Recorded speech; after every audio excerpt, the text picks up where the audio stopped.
My thieving sister-in-law stole my family heirloom earrings, then assaulted me, so I had her arrested and pressed charges. My entire family sided with her, and my brother started fabricating evidence to try prove that she was innocent. My brother and sister-in-law had come over to visit my parents, and during dinner I confronted my SIL about how she stole from me. I asked her where my great-grandmother's earrings were, and took out the security camera that I kept in my room. I played the footage, which showed her sneaking into my room and going through my drawers, then taking them. My brother was the first to respond that she did it for a good cause. I asked what this cause was, and she said she pawned them so they could have more money for the wedding. I instantly lost it. I called her a thieving bitch and told my parents, who were staying silent, to call the cops as I'm pressing charges. "Oh no, you're not," my sister-in-law responded, before walking over and slapping me. She then started pulling my hair and screaming. She even picked up a glass and smashed it over my head, causing red to start pouring out of me. While this was happening, I saw my mother in the living room dialing 911. The police arrived quickly, and when they saw my wounds, they asked what was going on. I started explaining to the police what had happened, but my sister-in-law was saying everything she could to stop them from doing so. This got the cops suspicious, and they asked to see the footage. When they saw it, they didn't need much more convincing. Emily was arrested right then and there in front of the entire family. I was sort of satisfied. You see, Emily was the kind of person who would do anything to be the center of attention, especially when it came to celebrations. She had this obsession with always wanting everything to be bigger, better, and more extravagant than anyone else's. In her mind, she was like some kind of modern-day Daisy Buchanan from The Great Gatsby, floating around in luxury and hosting these jaw-dropping events where she was the star. But Emily didn't have the money to support her fantasies. She and my brother David were constantly living beyond their means. When she was planning the reception, she talked about it as if it were the biggest event of the year. She was determined to have the most stunning venue, the most expensive flowers, and the best catering no matter the cost. She was known to max out credit cards, take out loans, and do anything to satisfy that desire for validation. And even though David knew they were drowning in debt, he still enabled her fantasies. David had always been the type to make poor choices when it came to women. His relationships were consistently with girls who cared more about material possessions over meaningful connections, and he had a habit of chasing after women who seemed perfect on the surface but were hollow underneath. Emily was no different. She had charm, but her fixation on luxury and status was obvious even before they got married. David saw it too, but he chose to ignore it. He had convinced himself that Emily's need for material things wasn't as bad as it seemed. David never believed he could do better than her. Emily's constant obsession with her appearance was everything David had fallen for before, yet he still went through with the proposal. I assumed he thought that maybe this time would be different. David's fear of being alone or not finding someone better pushed him to overlook the flaws that everyone else could see. So when Emily sold the earrings and got arrested after our fight, David reacted exactly as expected. That very night, he bailed her out of jail without hesitation. It didn't matter to him that Emily had betrayed the family's trust. David's loyalty to her was solid, so much so that he had convinced himself that she wasn't in the wrong. David came to me later that night, furious. He accused me of overreacting, said I was blowing everything out of proportion, and told me that the earrings weren't worth much anyway. He said Emily was desperate because they needed money for their wedding reception, and it wasn't a big deal since she was now part of the family. He said she had every right to have those earrings as we did. I lost it. I told him that the earrings weren't about the money. They were about family. I was heartbroken that my own brother couldn't see why this hurt me so much. On top of that, she assaulted me. And she's lucky I'm only pressing charges for the theft, and not for that too. Instead of understanding, however, he started spinning the situation in his favor, telling the family I was being dramatic, that I'd always been jealous of Emily, and that I was just trying to start drama. He even had the nerve to tell some of our extended family that I had given Emily the earrings as a wedding gift. My parents, who had been so supportive at the beginning,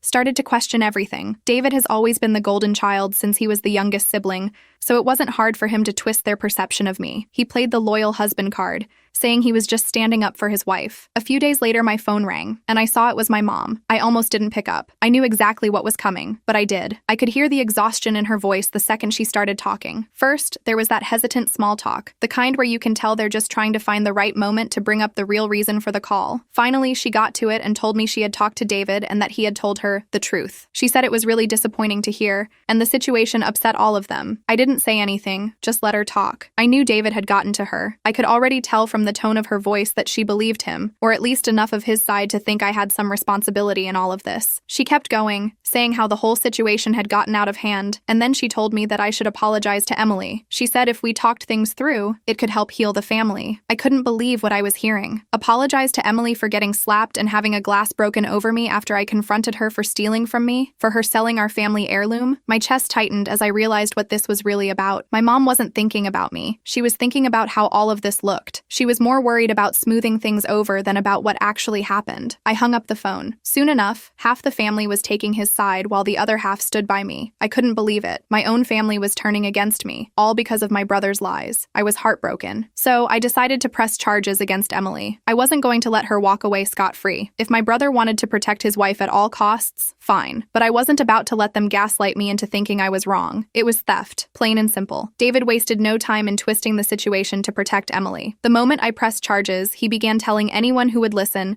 that I was only after the money, and that I had blown the whole thing out of proportion because I was jealous of Emily. According to him, I'd always been jealous of her, of their relationship, and that's why I was making a big deal out of a pair of earrings. I heard through the family grapevine that he'd been calling up relatives and told them that I got Emily put in jail because I couldn't fathom my younger brother marrying someone as good as Emily since I hadn't met my person yet. He painted me as some kind of greedy, vengeful sister who couldn't stand to see him happy. It didn't take long for people to start believing his lies. Suddenly, family members who had been supportive started questioning me, asking if maybe I was being too harsh and if pressing charges was really necessary. I knew I couldn't face this legal battle alone, so I hired a lawyer. I thought the evidence would be straightforward, especially with the security footage and the undeniable fact that the earrings had been sold. But I underestimated just how far David would go to protect his wife. As soon as the legal process began, David started working to sabotage me. My lawyer informed me that David had gone a step further. He was bribing people, trying to get them to testify against me. He paid off a couple of distant family members to say that they had heard me say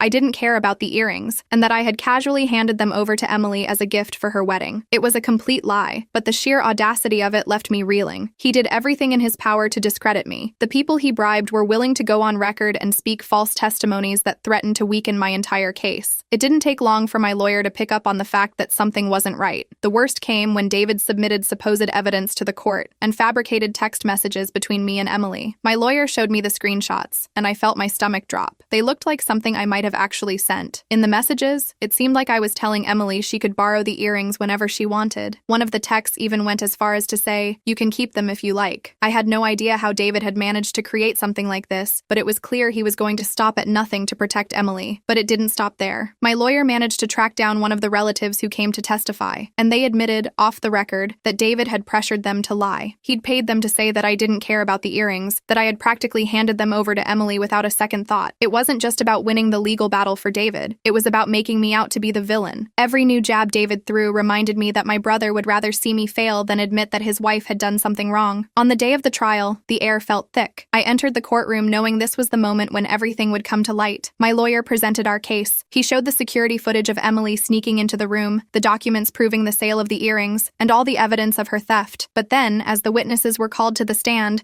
David's plan began to unravel. The first witness was a distant cousin. Under the pressure of cross-examination, the cousin's shaky confidence gave way, and he admitted that David had paid him to tell the false story. The courtroom shifted, and tension built up as our cousin's confession exposed David's. Next came a family friend, who also confessed to being bribed by David. Each testimony chipped away at the narrative David had tried to create. These were people he had trusted to lie for him, but under oath, they couldn't keep up the facade. The real blow came when my lawyer presented the fabricated evidence, text messages David had created to make it look like I had given Emily the earrings. Expert testimony confirmed they had been digitally altered, solidifying that David had tried to deceive the court. The judge was appalled by the extent of David's lies and ordered his arrest for fabricating evidence and bribing witnesses. David was led out of the courtroom in handcuffs. His desperate attempts to control the situation had collapsed entirely. Now left to face the consequences alone, Emily was convicted of theft. The evidence against her was undeniable. The security footage and sales records sealed her fate. The judge awarded me the full value of the earrings, along with part of the inheritance my brother and parents had tried to keep hidden from me. Apparently,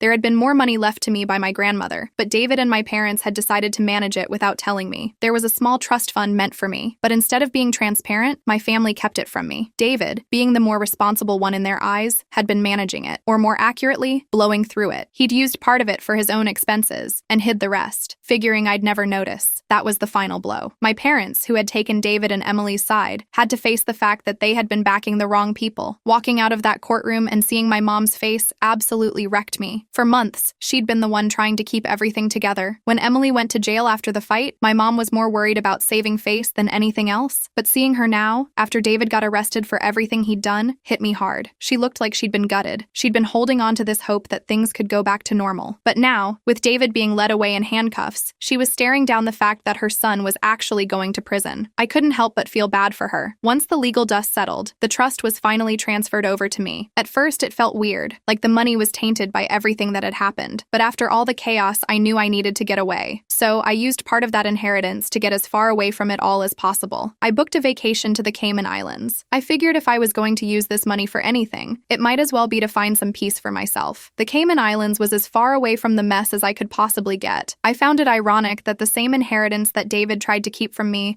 was being used as my vacation money while he was going to spend years in a cell. Once I arrived, it was like I could finally exhale. For the first time in what felt like forever, I wasn't constantly thinking about the trial or my broken family. It was just me, the ocean, and a chance to finally process everything that had happened. I swam, I read, I laid in the sun, and for a little while, it was just about me. Now David is in prison, Emily's reputation is in ruins, and my relationship with my family is complicated. I've cut ties with my brother completely. My parents are trying to make amends, but it's hard to forgive them for how they treated me during this whole ordeal.